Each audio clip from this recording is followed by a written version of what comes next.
A fun topic today is employee advocacy really just an engagement pod with a company logo on it? G'day everyone, it's Michelle J. Raymond, and I hope that you're all having a wonderful week wherever you are in the world. And this week, listeners, we're going to have a bit of fun with this one. And it was sparked by a LinkedIn post that I saw that really grabbed my attention. Now, the person has since blocked me. I don't even know what's going on there. I thought we were just having a backwards and forwards conversation, but here we are. So I thought we would continue the conversation here on the podcast. So what was the post? The post was essentially capturing some information that the person had seen where a brand was going on about how great their marketing strategy was, because essentially what they did was got their team, when they did a post, drop it in a Slack channel. And then the whole idea was all the other employees would then swarm to that post and then like and engage and comment. Now, on the surface, that sounds like employee advocacy to me, but the person was most upset because they said this isn't good marketing, that we should actually leave it up to the audience to decide whether the content is good or not. So, i.e., put the post out there, see what the audience reacts without the help of all your teammates, and go from there. Now, there's pros and cons to everything in life, and I thought it would be a bit of fun to have this discussion in today's episode. When we get to the end of the episode, I'd love to hear from you. What do you think? Is this a great marketing strategy? Is it employee advocacy, or is it an engagement pod with a company logo on it? Let's start with what I think an engagement pod is. And I think that's a great place to start because not everybody knows what they are or that they exist. But essentially for me, an engagement pod is a group of people, most likely going to be strangers that have no real relevance, set up a reciprocal arrangement. Normally these are paid groups that they want to be a part of, where each time you do a post, they will engage with your post. And these are done on scales of anywhere from small groups, it could be a group of friends, say 10 or so people, all the way up to manufactured pods that are closer to hundreds, even thousands of people that pay to be a part of these groups. And it's all designed around gaming the algorithm. So the algorithm typically in the past has always loved that if your post goes live, the more people that engage quicker, the more that it would show it to other people, because it seemed like that post was popular and resonating. Now, I'm going to park it to the side right now that LinkedIn is wiser to this. All the social platforms are, and they have things in place where this isn't as effective as what it was historically. But let's just park that idea just for a minute. But ultimately, when we're talking about engagement pod behavior, what they're after is reach. So they don't care about relevancy. It's about how can I look as popular as possible so that I don't have to deal with the fact that as I'm sitting here, my post has got 0 likes and the next post that I saw in my feed, they've got hundreds, they've got 50, they've got 80, like whatever the numbers are. Like, let's be clear, when you're starting out on LinkedIn, it feels awful. So if you get an invite from somebody to say, come and join my community, we all support each other. Doesn't that sound amazing? Like, of course, like I'm on team community, don't get me wrong, but engagement pods are really just run for money. The thing that you need to understand, listeners, is that some of those, let's call them famous, or are they infamous, faces that you see on LinkedIn that consistently get hundreds of likes every single post without fail, with the same people turning up, what do you know? It's a sure sign that this is probably linked to an engagement pod of some description. Now, I don't care what names they call them. You can come up with a fancy name. The idea behind them is exactly the same. So if that's an engagement pod, what is employee advocacy meant to be? Because I think that's important that we have a look at that as well, because that could also be a term that some of you aren't familiar with. So think about employee advocacy, like within any one company, the idea is that you would get your employees out there and active on the platform, posting content around the brand or topics related to the brand. But they're adding their own perspective and also, at the end of the day, representing the company brand. And the reason that employee advocacy is something that I'm really on board with is because we know when it comes to platforms like LinkedIn, organic reach on the company page is down in the minimal percent versus posting on personal profiles. That's where the connections are, that's where communities built, and that's where the relationships can be formed. And ultimately, that's what we hope is the answer to getting more business from LinkedIn. That's the whole point of it. So it's more about thought leadership, allegedly, and not just engagement. So how can your brand and your employees lead conversations in the industry? But I think there's a really uncomfortable question that comes up when we talk about employee advocacy. And this person's post that I genuinely wanted to know where the line would be drawn between teammates helping each other, which we would expect within a business as part of the culture anyway, versus engagement pod behavior. Like, what is the difference? And I think the question that we need to have a look at is if the goal of your employee advocacy team is just to get everybody to go and like the posts, that looks a little bit suspicious to me. So let's take this to the next step and have a look at how this actually played out in this example. I've got a question for you. If your employee advocacy program is basically built, drop a link to the post in the Slack channel and you can insert whatever tool you like to use instead of Slack and everybody go and like it, is that really advocacy? Or is it just an internal engagement pod? And I want to, before we go past this, just acknowledge the reality of what's going on for businesses. With organic reach being lower, I actually do think that you need some level of coordination within the business. I don't think in 2026, and I see it with my clients, that you can have everybody win all running off by themselves. Like, LinkedIn is a team sport. I'm on the record saying that over and over. You know how I feel about the power of two. It's business brands and employee brands working together.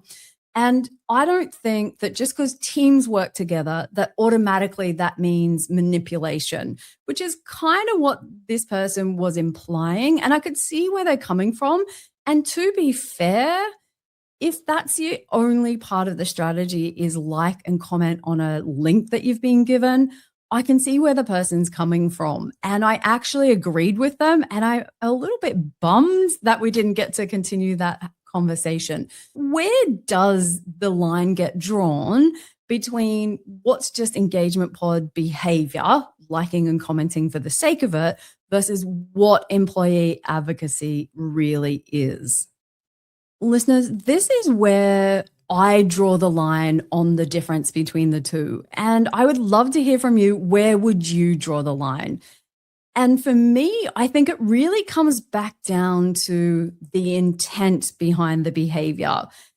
When you join an engagement pod, which hopefully after listening to this, you run the other way, and certainly, we are not aligned in our values if you do want to join one, but it's all about manufactured engagement or forced engagement. You pay, you have to do this.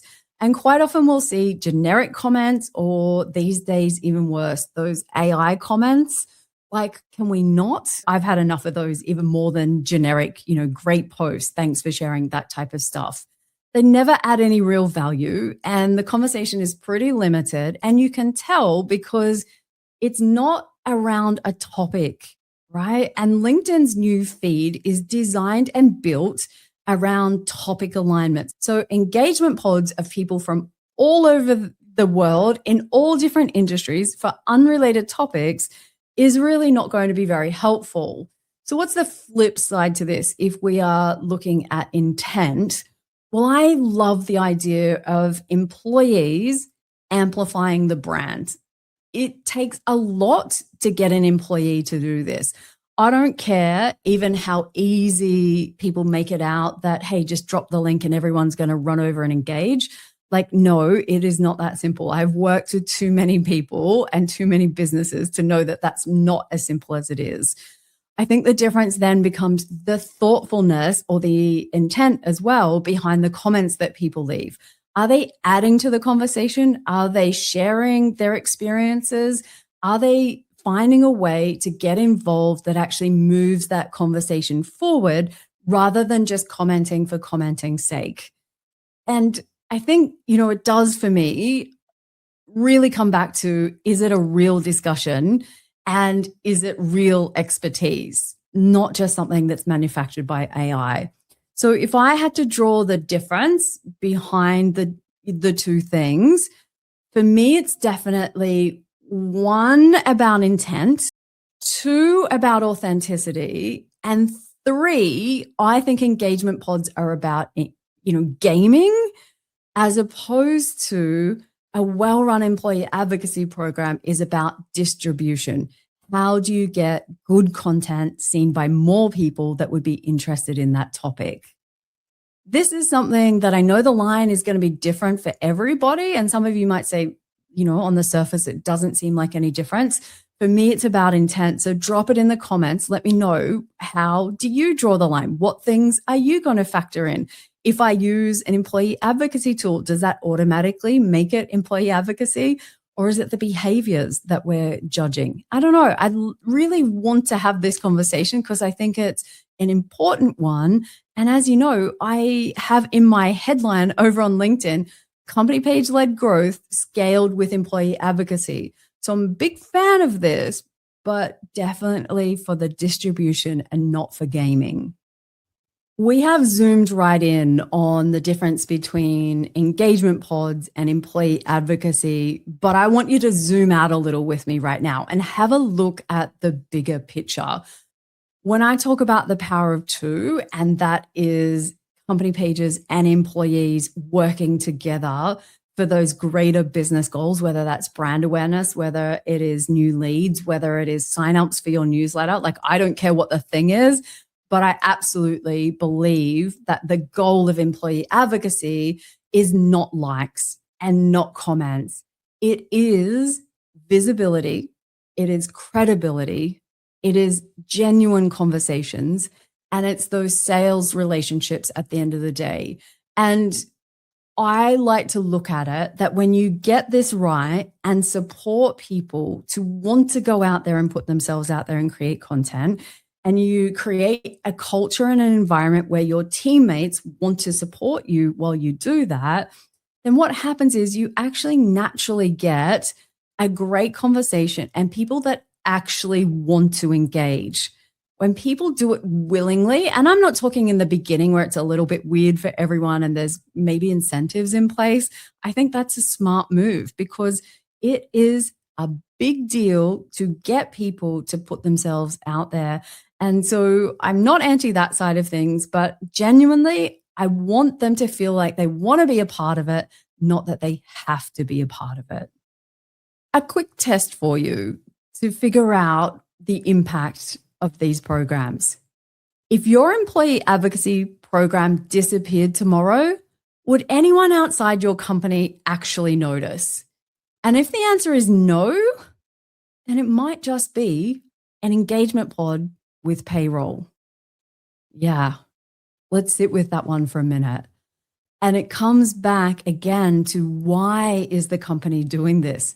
What is the intent behind the company?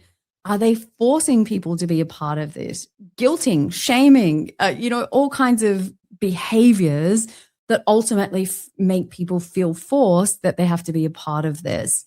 And if it's only your team that's engaging in posts and not anyone outside of that circle, then you have a problem as well. So I do go back to the original post that I can't see anymore and I can't link to, unfortunately, because I'm blocked as I shared. But I actually genuinely believe that there was an important point in that post that if you don't let people outside of your employees engage, or they feel overwhelmed or feel like it's just a party for your team and they stay back, then that can be equally damaging. And I know it doesn't look great because you don't get as many likes and comments and impressions potentially. But sometimes we have to think, why are we even doing this? And if the answer is for your audience and being in service of your audience, which is what I will always come back to, then That's the most important thing. So measure who else is getting involved in the conversation. Listeners, as we wrap up today's episode, I'm going to leave you with my final thought on where I sit with this one. Helping your colleagues to amplify their good ideas isn't gaming LinkedIn. So for me, it's not an engagement pod. But I also challenge you to take a look and see, are the only people engaging with this content your coworkers? The answer is yes. You might want to ask a few more questions. Until next week, cheers.